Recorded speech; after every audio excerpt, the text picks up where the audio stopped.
J'appelle maintenant Caroline de Pontovès, acousticienne chez AIDA, et Quentin Tourtelier de l'entreprise Vestac, pour nous présenter les logements de la ZAC de l'Ancre de Lune. Il me semblait qu'il y en avait 150, je crois. Non, c'est ça, à l'origine, le titre a été coupé. Merci. Oui, merci, bonjour à tous. Vous êtes nombreux, ça fait beaucoup plaisir, ça fait vraiment plaisir. Donc aujourd'hui, nous allons vous rapporter des résultats d'études menés sur un projet de construction modulaire, à savoir la ZAC de l'Ancre de Lune sur la commune de Triport. Alors, il s'agit d'un foyer de jeunes travailleurs. Donc voilà, ce projet de construction, il s'inscrit dans un projet qui est plus global de construction de 132 logements pour le compte de l'opérateur immobilière 3F. Vestac avons travaillé sur les 65 modules qui concernant le premier lot, donc le foyer de jeunes travailleurs, accompagné donc de la société également mandataire de Mathieu Barre. Donc ce projet à l'heure à laquelle on vous parle, hein, il est toujours à l'étude et il est appuyé notamment avec une équipe de maîtrise d'œuvre intéressante. Donc avec principalement le cabinet d'architecture Odile Guzzi, le bureau d'études structure Sylva Conseil et AIDA avec Caroline ici présente. Alors si on s'arrête 2 minutes sur la conception architecturale, comment on pointe avec ça ? Vous avez donc un socle béton, donc toute la superstructure est constituée d'un socle en béton armé, avec des voiles de béton armé.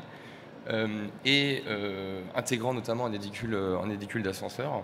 Et vous avez ensuite, à l'aplomb de celui-ci, 3 niveaux de modules ossature bois 3D hors site, et également des éléments de rapportés en phase, comme on dit, 2D, c'est-à-dire une poutraison, des façades ossature bois et des coursives CLT pour accéder dans les cellules juxtaposées. Et également pour les logements à destination des PMR, notamment ceux situés dans l'inflexion au centre.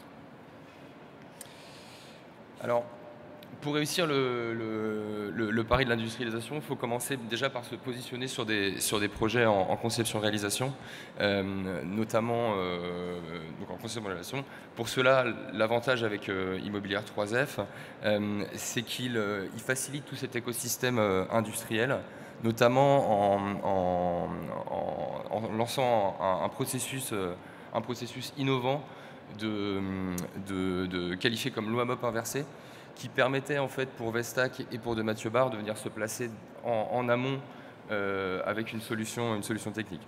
En fait, la loi MOP inversée, si vous voulez, c'est ce qui permet de sélectionner en amont du concours de maîtrise d'œuvre les parties prenantes. Donc sur le projet, donc si je reviens sur le projet du foyer de jeunes travailleurs, il était particulièrement judicieux d'avoir une solution préassemblée, unicellulaire, qu'on allait pouvoir, nous, en usine, fabriquer quasiment à 90%, et ensuite venir installer sur site. Donc il y a un certain nombre d'enjeux, j'en pointe plusieurs ici, mais on reviendra notamment sur les enjeux technologiques et architecturaux, hein, qui sont parfois même des défis.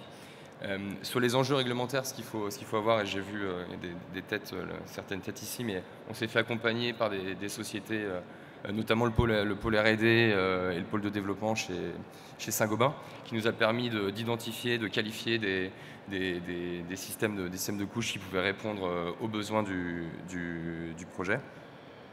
Donc ça, c'était notamment sur les enjeux réglementaires. Et puis également un petit peu l'alpha et l'oméga, hein, au niveau de la création de valeur, qui sont tous les enjeux qui vont se situer au niveau de l'économie du projet, et notamment sa profitabilité, en vue de pouvoir répondre dans une rationalité économique tout en répondant aux enjeux environnementaux et de qualité. Pour revenir un petit peu sur la partie enjeux technologiques, il fallait anticiper toutes les spécificités industrielles du mode constructif. Alors c'est un mot que je connais bien parce que je suis responsable de la R&D chez Vestac, mais ce qu'il faut savoir, c'est que par exemple notamment la chronologie de montage que vous avez ici, elle est liée à une superposition de couches qui est calibré en fonction de notre ligne de fabrication. C'est-à-dire que si vous amenez une déviation sur notre cahier des charges industriel, par exemple une réunion technique où voilà, vous allez requalifier quelque chose, un besoin, bah, nous derrière c'est aussi beaucoup de travail, de reconception de notre ligne et tout ça. Les ordres et les méthodes de fabrication également, hein, ça peut devenir, ils peuvent devenir assez rapidement obsolètes si vous avez une reconception à chaque réunion de maîtrise d'œuvre. Et l'utilisation de la R&D qui nécessite, en fait, qui finalement n'a réel besoin, si tant est que vous pouvez reproduire et vous resservir de ces éléments au fur et à mesure. Et amener ces solutions sur d'autres affaires. Parmi les enjeux architecturaux, ce qu'il faut savoir, c'est que nous avons, là par exemple à l'écran, vous avez présenté notre système de conception. En fait, c'est notre base de données, notre back-office, sur lequel on vient sanctuariser l'ensemble de nos complexes, qui vont après produire des livrables des PGF jusqu'à la nomenclature de matériaux. Et ce qui signifie que voilà, ça ne relève pas d'une évidence de venir modifier une couche, rajouter une couche. Donc voilà, c'est aussi parce que ça fait aussi partie de notre système industriel. On est évidemment très fortement digitalisé chez Vestac. Ça fait partie de notre force, quoi. Si j'en viens à un sujet que je maîtrise un peu plus, qu'il s'agit de la structure, vous avez donc, on a modélisé l'ensemble du projet. Et ce qu'il faut savoir, c'est que dans les phases de préétude, il y avait par rapport, alors, Caroline reviendra sur ce point avec beaucoup plus d'acuité que moi, mais on avait notamment une logique il fallait qu'on réponde aux basses fréquences, qui nécessitait, en tout cas il existe la possibilité de passer par un lestage supplémentaire de la structure. Et pour ça, ça allait en fait ajouter à une structure verticale qui était déjà très sollicitée par les charges permanentes de toiture, des efforts qui allaient potentiellement poser des problèmes. Ce qu'il faut savoir, c'est qu'avec la toiture végétalisée, il faut imaginer qu'on avait quasiment un bâtiment en R+6, quoi. Donc sur les pieds de mur, c'était un peu complexe. Parce que c'est une toiture semi-intensive qui intègre du béton. Voilà, toujours sur la structure, et je m'avance un petit peu parce que sinon je vais prendre du retard, mais voilà, tous les systèmes d'ancrage entre nos modules, évidemment, il y avait une réelle réflexion sur est-ce que ces éléments amenaient d'éventuels ponts acoustiques. Donc voilà, il était important aussi de réfléchir en bonne intelligence avec l'acousticien sur ce point. Et je terminerai là-dessus, hein, c'est sur les hypothèses d'avant-projet qui évidemment étaient de taille. Nous ce qu'on avait essayé de faire, en tout cas en phase d'avant-projet, c'était d'extrapoler par rapport à des référentiels bien connus, notamment le référentiel d'Akubois, comme on avait un système de plancher en double ossature. Et bon voilà, Caroline vous démontrera que finalement c'est pas aussi simple que ça. Et donc voilà, juste pour terminer là-dessus, on en reparlera en conclusion, mais il était important pour nous, et je pense que sur l'ensemble de ce projet, d'essayer de maintenir ce triptyque entre d'une part évidemment la rentabilité économique du projet, on l'a dit, hein, profitabilité pour les parties prenantes du projet, également le client, et puis on l'oublie assez souvent, mais l'usager final. D'autre part, la rationalité industrielle et technique, et enfin la performance. Alors, sur la partie acoustique, en effet, Quentin le disait, il y avait un certain nombre d'enjeux qui étaient visés. Alors, ils avaient fait une partie du travail en début de conception. Pour vous donner le contexte, on était sur un label NF Habitat HQE qui nous imposait des objectifs L'(NTW), donc le niveau de bruit de choc à 55 et la prise en compte des basses fréquences, alors que la loi nous impose juste les 58. Et comme le disait Vincent, les acousticiens, on a besoin de données pour pouvoir faire de la conception. Donc celles que nous avions à notre disposition étaient soit sur des systèmes très très allégés, on n'avait pas de chape, pas de faux plafond, etc. Ou alors des systèmes avec un lestage moyen, dirons-nous. Dans tous les cas, le constat était le même. On arrivait à répondre aux 55 dB, mais pas aux critères de basse fréquence.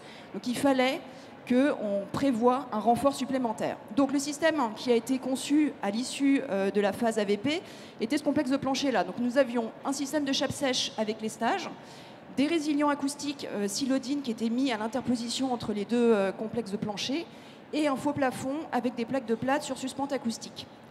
Sauf que le problème, comme vous le disiez juste avant Quentin, c'est qu'on est sur un système qui finalement est assez rigide et une structure qui était très très sollicitée. Et la ligne rouge qu'on avait passée, en fait, était celle de la surcharge de la structure, et notamment avec la mise en place du lestage. Donc, dans la collaboration acoustique et industrielle pour la suite du projet, il était important qu'on arrive à mettre en place une démarche collective de recherche et développement pour trouver une solution qui réponde aux impératifs industriels et techniques.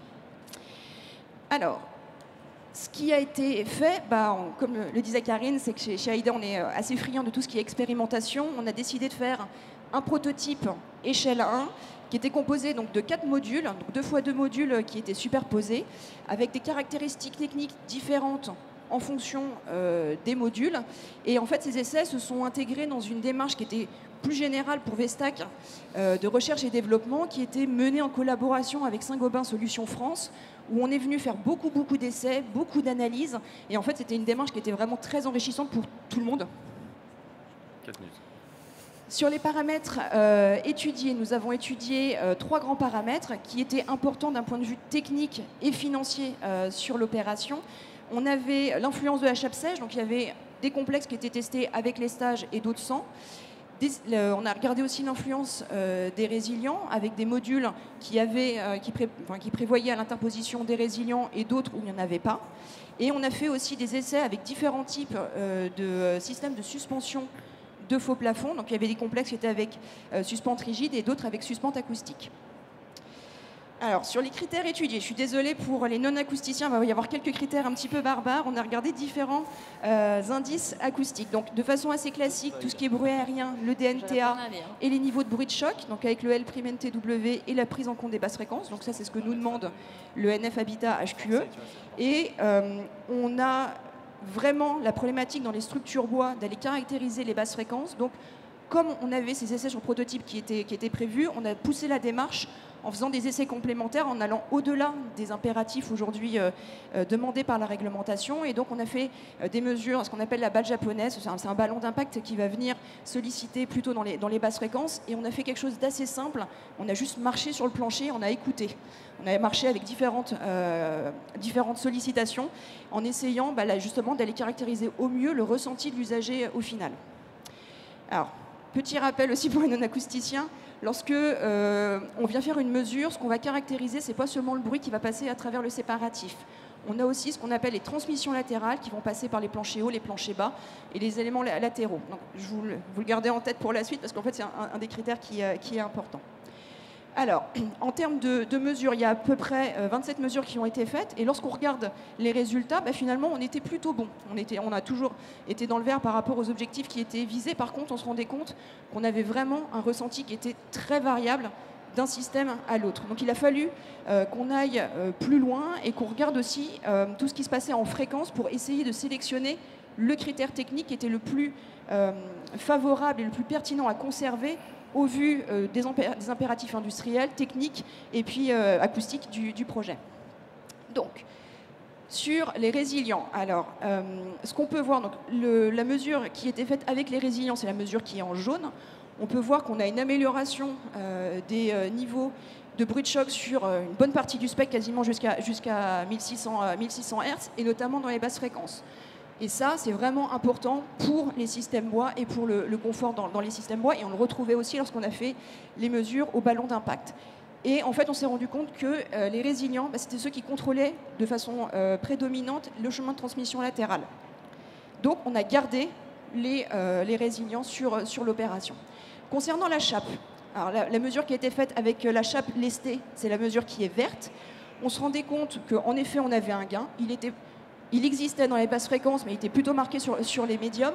Et d'autant plus que la configuration qui était testée, il y avait et les résilients et le lestage. Donc en fait, comme on avait déjà un gros gain apporté par les résilients, on a décidé de ne pas conserver les granules parce qu'ils avaient un impact qui était plutôt sur les médiums, alors que nous, ce qui nous intéresse, c'est plutôt d'aller chercher des basses fréquences pour que ce soit un petit peu plus rentable techniquement et acoustiquement parlant. Et enfin, sur les systèmes de suspente en faux plafond, alors là, c'est un sujet qui a mené à pas mal d'échanges, aussi bien avec Vestac, avec Saint-Gobain, et puis chez nous en interne, chez AIDA. Quand on a fait l'analyse, en fait, on se rend compte que l'apport des cavaliers acoustiques, il est plutôt à 100 Hz. Donc on est encore entre 80 et 100 Hz. On est bon dans les basses fréquences, donc on a ce gain qui est intéressant. Et en fait, je vous disais qu'on a simplement marché et on a écouté ce qui se passait sur le plancher. Et en fait, on s'est rendu compte que le cavalier acoustique, il aidait beaucoup sur la perception des pas. Et notamment, même quand on a une démarche un petit peu le pas lourd, et ben en fait, on se rendait compte que le cavalier acoustique apportait beaucoup plus qu'une suspente rigide. Donc on a fait le choix de maintenir le cavalier acoustique. Donc au final, on s'est retrouvé avec un système qui répondait aux impératifs industriels de Vestac. Donc on avait allégé la structure, mais en fait c'était un partenariat, et au même titre que pour Pierre et Karine juste avant, c'est vraiment une collaboration, c'est un effort de se mettre en effet pour comprendre, d'aller chercher à comprendre les impératifs des autres. Et en fait, on est vraiment tous gagnants. L'équipe de maîtrise d'œuvre, l'équipe de maîtrise d'ouvrage, on a pu faire un projet qui allait sortir sans souci, qui allait répondre aux impératifs réglementaires. Pour l'industriel, il y a une capitalisation avec le programme de recherche, l'établissement d'un référentiel, pour vous, d'un catalogue de solutions. Et puis aussi, vous pouviez plus facilement maîtriser votre bilan économique. Et puis nous, sur la partie maîtrise d'œuvre, on a vraiment accompagné notre client. On a été optimiser le système pour répondre vraiment à son besoin, et non pas pour ne pas que l'équipe reste à la merci de l'acousticien, mais qu'on ait vraiment une collaboration. Et ça permet aussi de faire un retour d'expérience riche pour la communauté acoustique, et puis après de pouvoir présenter ça ici au forum, mais surtout pouvoir capitaliser pour les prochaines opérations. Merci beaucoup. Merci. Bravo.